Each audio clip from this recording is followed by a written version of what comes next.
Il était une fois, en Perse, un palais magnifique où se déroulait une grande fête. À la tombée de la nuit, un marchand se présenta devant le trône du sultan avec un magnifique bijou représentant un cheval. « Votre Majesté, » dit le marchand, « je sais que la fête est presque finie, mais voulez-vous regarder mon cheval? Aucun des bijoux que vous avez pu acquérir jusqu'à ce jour n'est comparable à celui-ci. Qu'y a-t-il de si spécial, sinon qu'il ressemble vraiment à un cheval? Demanda le sultan. Votre Majesté, répondit le marchand, ce n'est pas son aspect qui est merveilleux, c'est ce qu'il peut faire. Il suffit de monter dessus, de penser à un endroit où l'on aimerait aller, et en un clin d'œil, on y est transporté. J'aimerais bien voir ça, rétorqua le sultan qui n'avait pas cru un mot de l'histoire du marchand. Vous voyez cette montagne là-bas? Allez-y donc avec votre cheval et rapportez-moi une feuille de palmier. Le marchand monta sur le cheval et disparut aussitôt dans le ciel.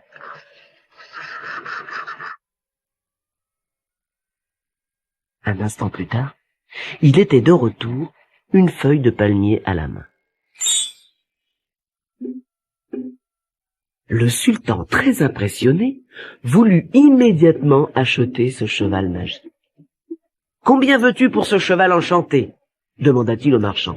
« Votre Majesté, » répondit le marchand, « je ne peux vous céder ce cheval qu'à une seule condition.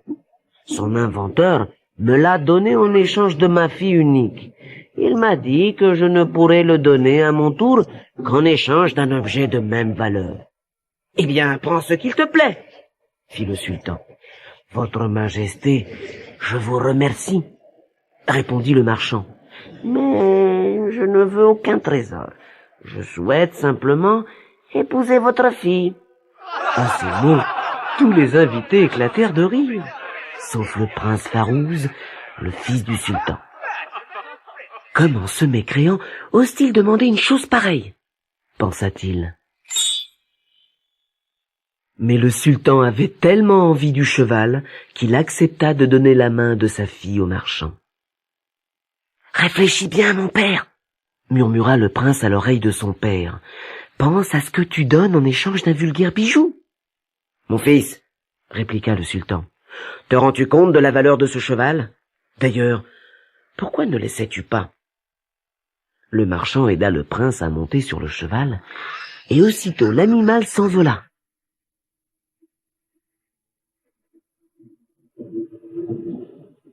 Les heures passèrent, mais le prince ne revint pas. Le sultan entra dans une grande colère et le marchand commença à s'inquiéter sérieusement. « Votre Majesté, » dit-il en tremblant, « je crois que je sais ce qui se passe. Le prince était si pressé que je n'ai pas eu le temps de lui expliquer comment atterrir. Je vous demande pardon, ne me punissez pas. » « Mais pourquoi diantre ne l'as-tu pas rappelé quand il s'est envolé ?» hurla le sultan. « Il est parti trop vite, Majesté, » répondit le marchand. « Soit, » dit le sultan, « je te donne 3 mois. Si le prince n'est pas de retour dans 3 mois, tu mourras, en attendant qu'on jette ce marchand de malheur en prison. »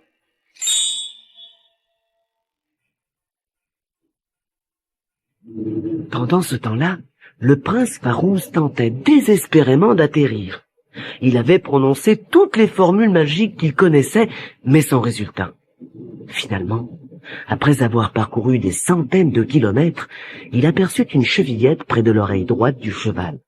Il la tourna, et le cheval se mit à descendre lentement. Le prince atterrit et descendit de cheval. Il se trouvait devant un grand palais dans une ville qu'il ne connaissait pas. Il entra dans le palais, parcourut 1000 dédales de couloirs, ouvrit 1000 portes sans rencontrer personne. Dans la dernière pièce, au fond du palais, il aperçut sur un lit de brocart une belle princesse endormie. Le prince Farouz s'agenouilla devant elle en lui disant « Ayez pitié de moi, je suis un prince en détresse, Hier j'étais chez mon père et aujourd'hui je suis perdue dans ce pays étranger. » La princesse était la fille aînée du roi du Bengale.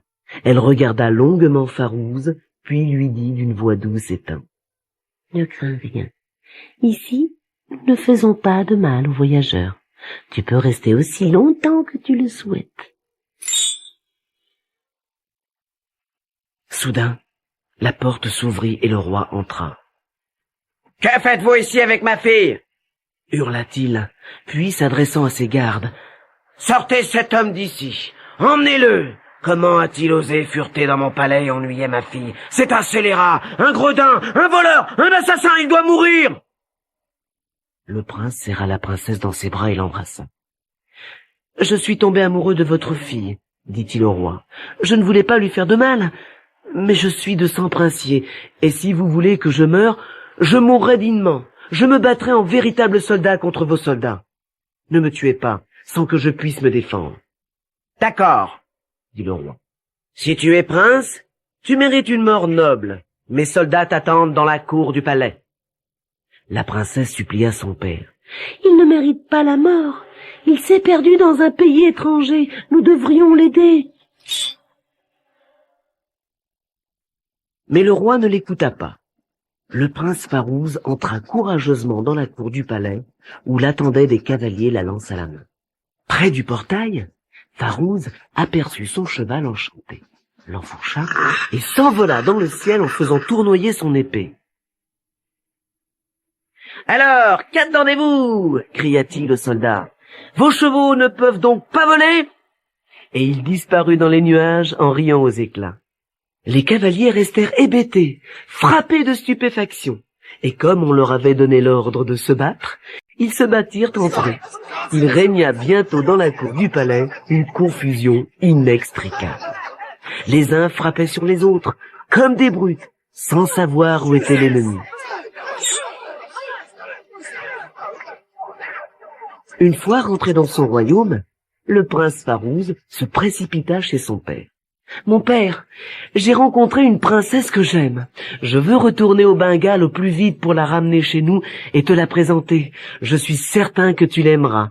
Elle est belle comme le jour. »« Mon fils, tu es une tête brûlée, » répondit le vieux sultan en se grattant le menton. « Tu n'as vu cette princesse qu'un instant. Tu ne la connais pas. Reste donc chez nous. Il n'est pas prudent de repartir sur ce cheval enchanté. » Les semaines passèrent, mais plus le prince pensait à la belle princesse, plus il se languissait d'amour pour elle. « Je ne peux plus vivre sans elle. Il faut que j'aille la chercher, » se disait-il. C'est ainsi qu'un matin où son père était parti à la chasse, Farouze enfourcha le cheval enchanté et s'envola vers le Bengale. Le marchand, qui venait de sortir de prison, vit le prince passer sur son cheval volant. « C'est à cause de ce sot que je suis resté en prison si longtemps, » murmura-t-il. « Quand il reviendra, je me vengerai. »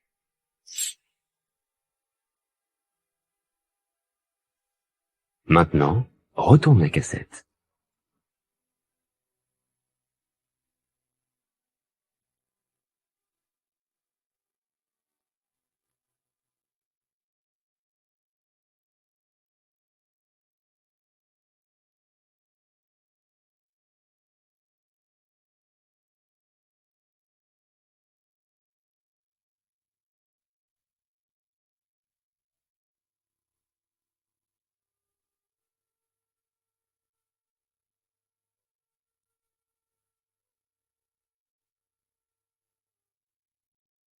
En quelques jours, le prince fut au Bengale.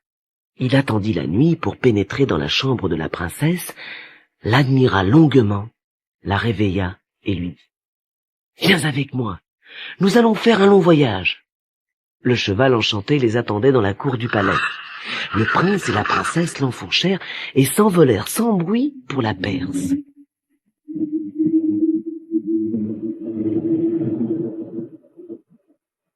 Le prince fit atterrir le cheval dans sa maison de campagne, juste à côté de la ville. « Tu vas m'attendre ici, » dit-il à la princesse, je dois aller demander au sultan son consentement pour notre mariage. Il laissa donc la princesse et le cheval enchanté et partit au palais. J'ai amené la princesse que j'aime dans notre royaume, annonça-t-il à son père. Elle attend ton consentement dans ma maison de campagne.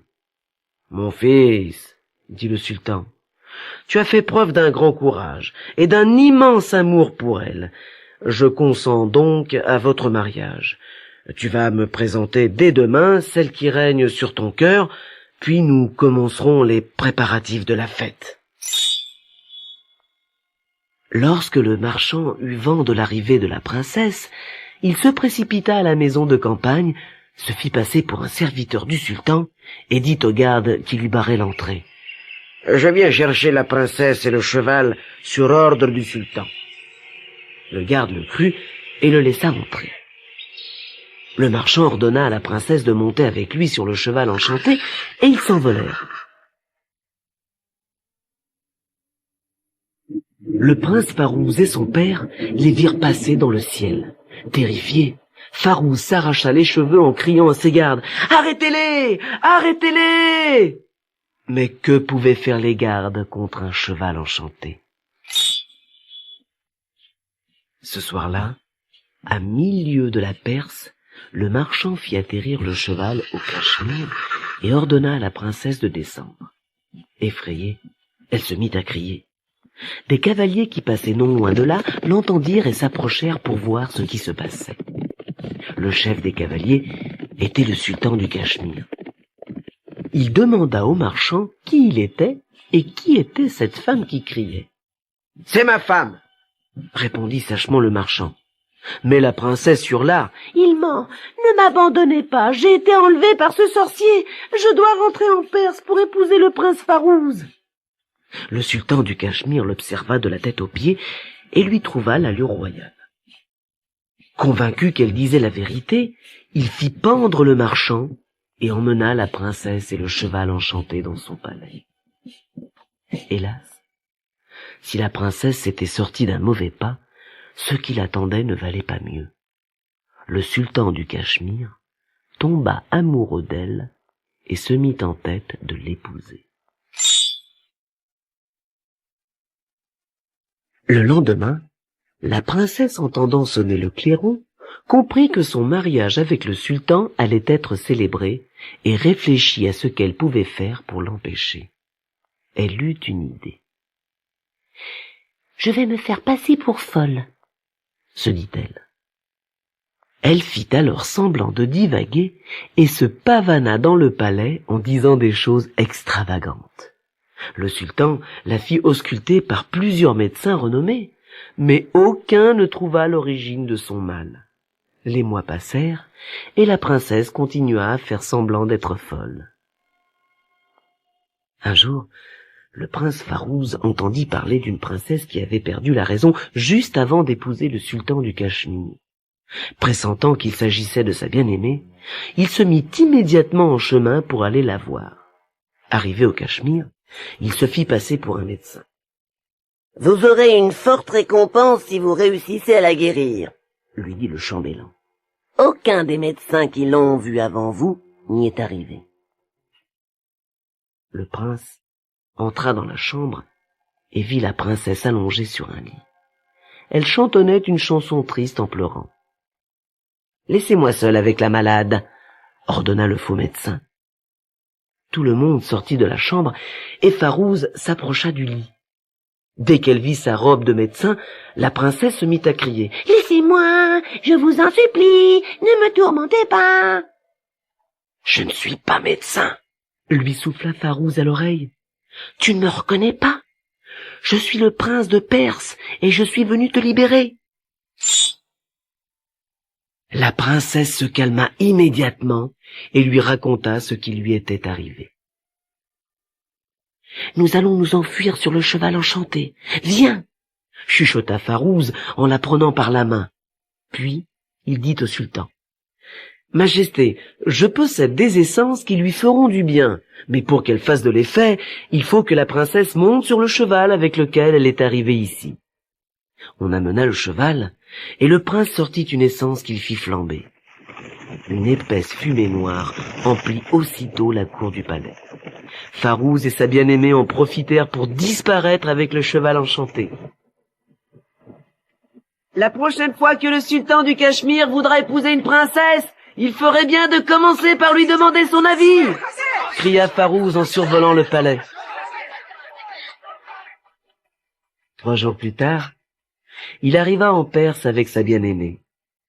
Ils se marièrent dès le lendemain et vécurent heureux jusqu'à la fin de leurs jours.